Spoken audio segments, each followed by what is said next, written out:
Hi, it's quite common to hear about someone saying about how digital impact our lives, works, and business. So today, I will not say it again.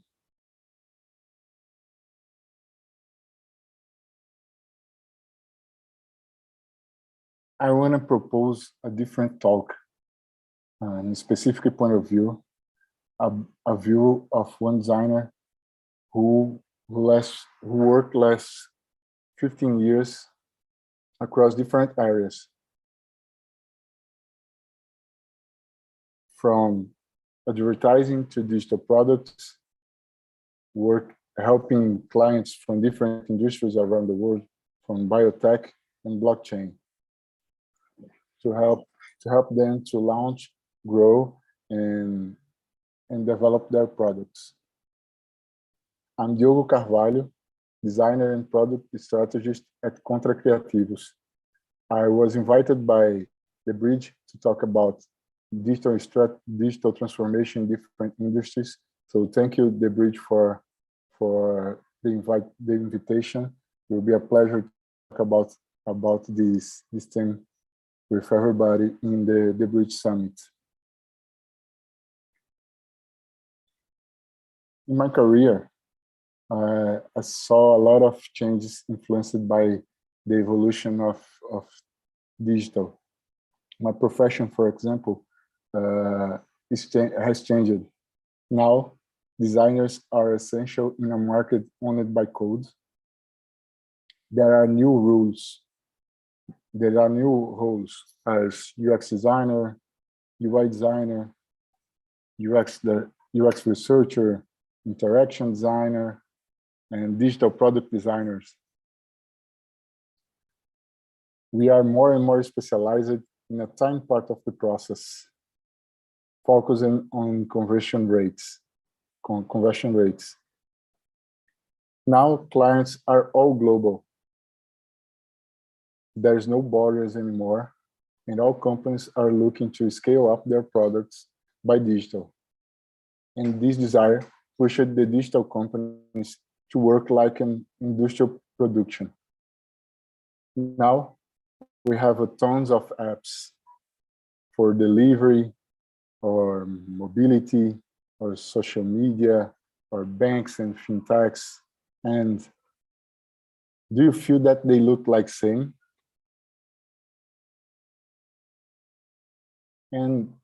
But it wasn't always like this. Back in the days, the digital was maybe more creative. Not so beautiful as today, like can we see, but definitely more creative.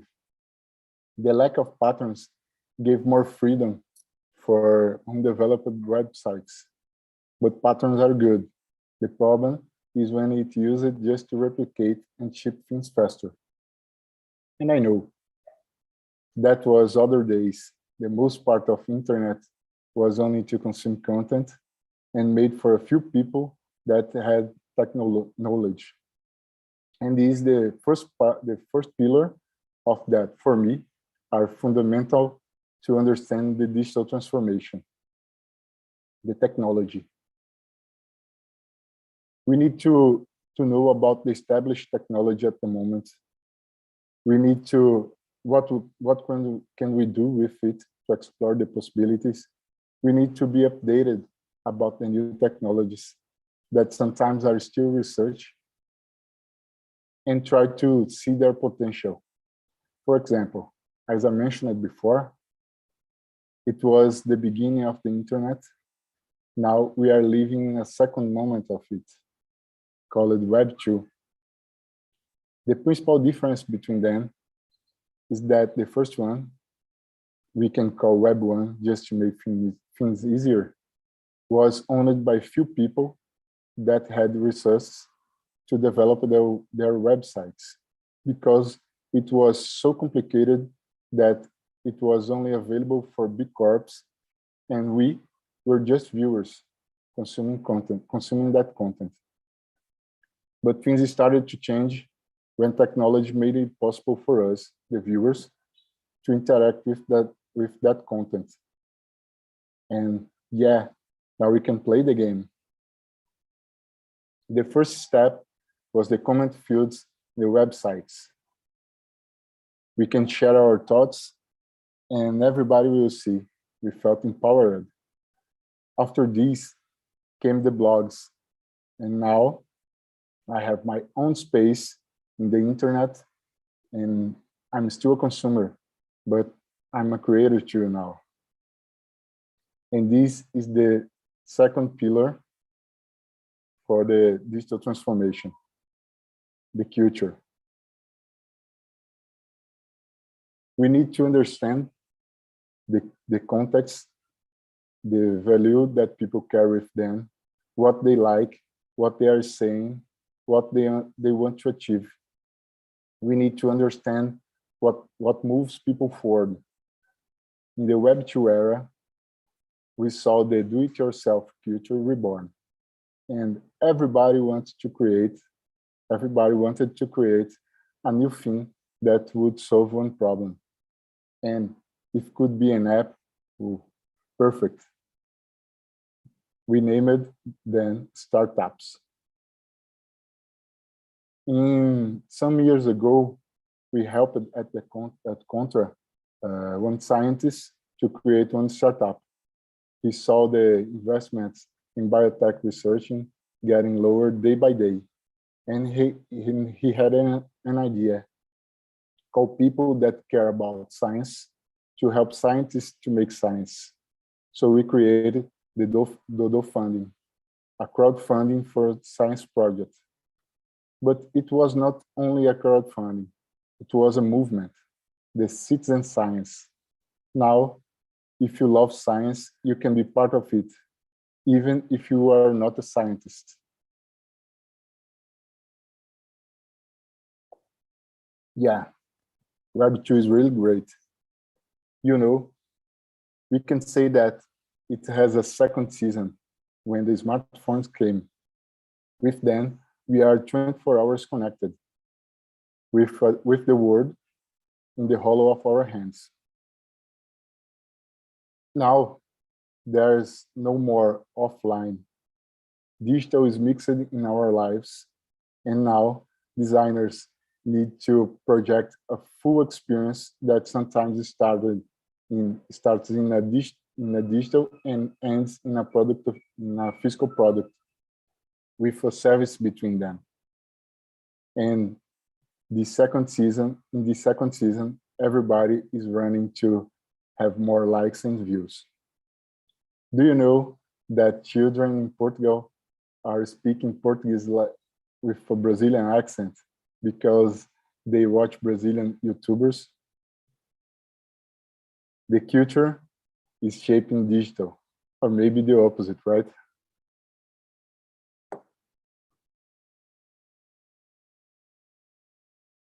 It's now, but it's not only good news. In Web2, for the most people, internet comes by only two channels.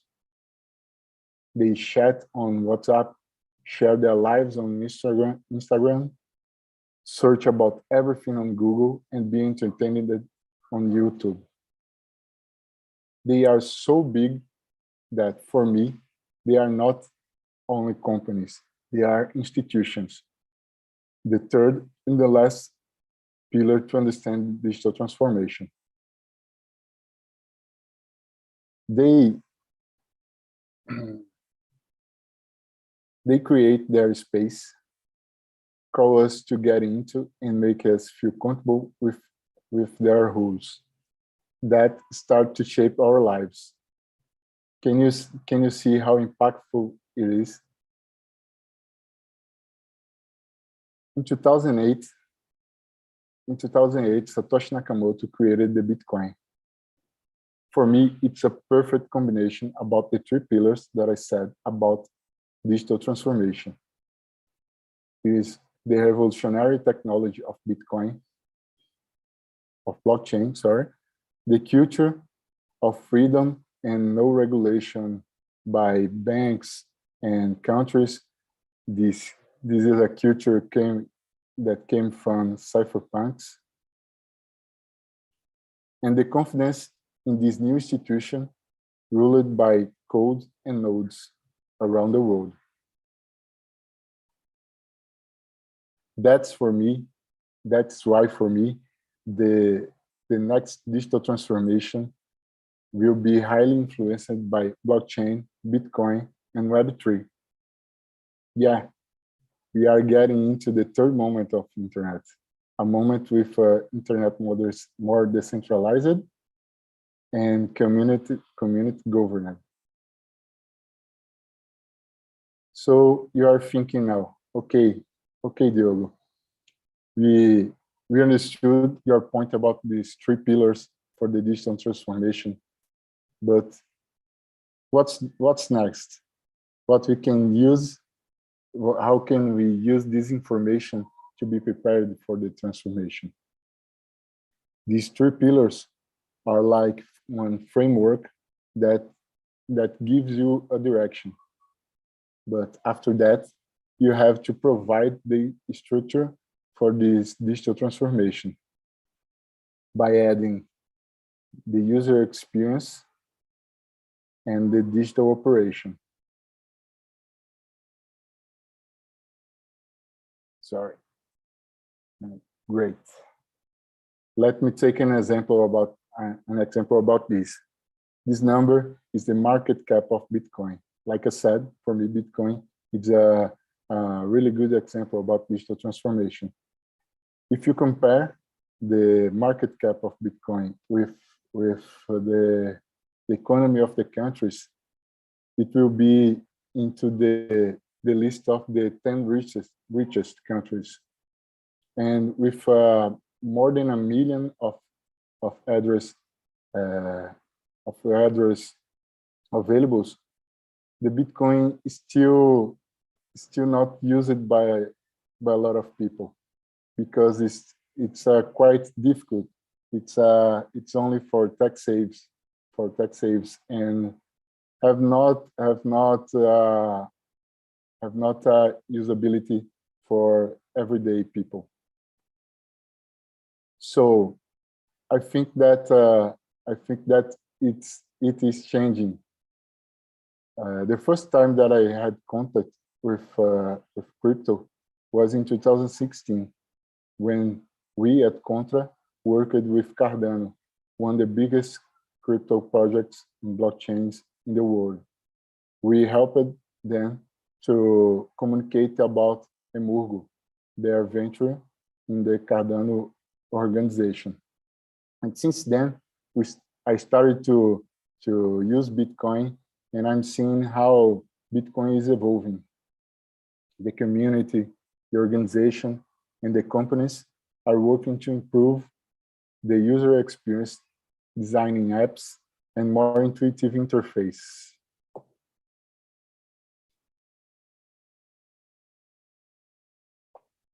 And working in digital solutions. For example, the decentralized finance solutions that is already exist on the Ethereum network to provide financial service and give more ways to use it. I have one quote that for me is perfect about crypto, and especially crypto tokens. That is from Chris Dixon, a technologist, investor, and crypto enthusiast. He said that tokens are the new digital primitive, analogous to the website. He's saying that in the beginning of the internet, like I said before, the website was only just to consume content. And after that, with the technology evolving and the people using more the internet, being more familiar with internet, we saw the evolution, and we are here now. I'm talking to you. I'm from Brazil, talking to you. I don't know where you are, but we are discussing about the digital transformation.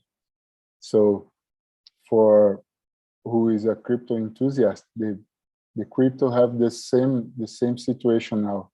It's a still a new technology with no regulation yet, and with a lot of opportunities to be improved. So have a lot of opportunities to be successful in this digital transformation, because Bitcoin, blockchain, and all the cryptos are not just a financial solution, but will be impact the supply chain and all the things that are having contact with the technology. I will try, Natalia, if you are hearing me, if you have some questions, I'm available here. I will see if just a minute.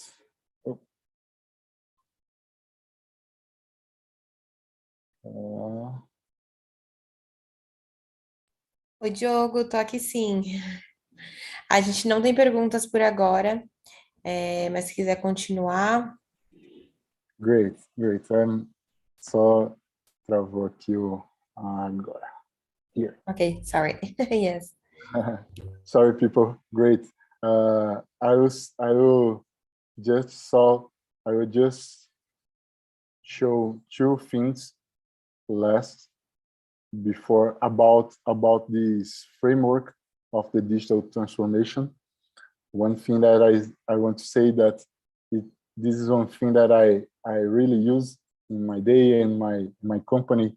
Like I said, I'm partner at Contra Creativos, and we saw that we need to break the borders to be successful in this technology market. So we started to think about these three pillars: about culture, about technology, and institutions.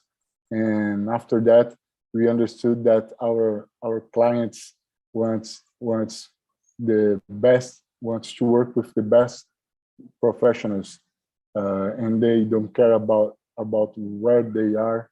And because this, we started to work remotely some years ago, and now we have two products to provide that service, that are espremedorpapel.com, that it's a creative sprint for entrepreneurs that want to create a new product, and Startup Kit, that is that provide a product team for companies, especially startups, tech companies, and blockchains, that we can plug our decentralized and autonomous team to develop new products. So this is why I believe that these three pillars can help us to think about the digital transformation, especially in digital market, but I think that in all the industries, because like I said today, all the companies are global, and we are all connected 24 hours. So I think that if you can think about these three pillars and plan your user experience and your operations, I think that we will be successful with this. So it's a pleasure for me share this content with you, and I'm available to some questions. And if you want, just put the questions in the chat, that Natalia can help us in sharing the questions.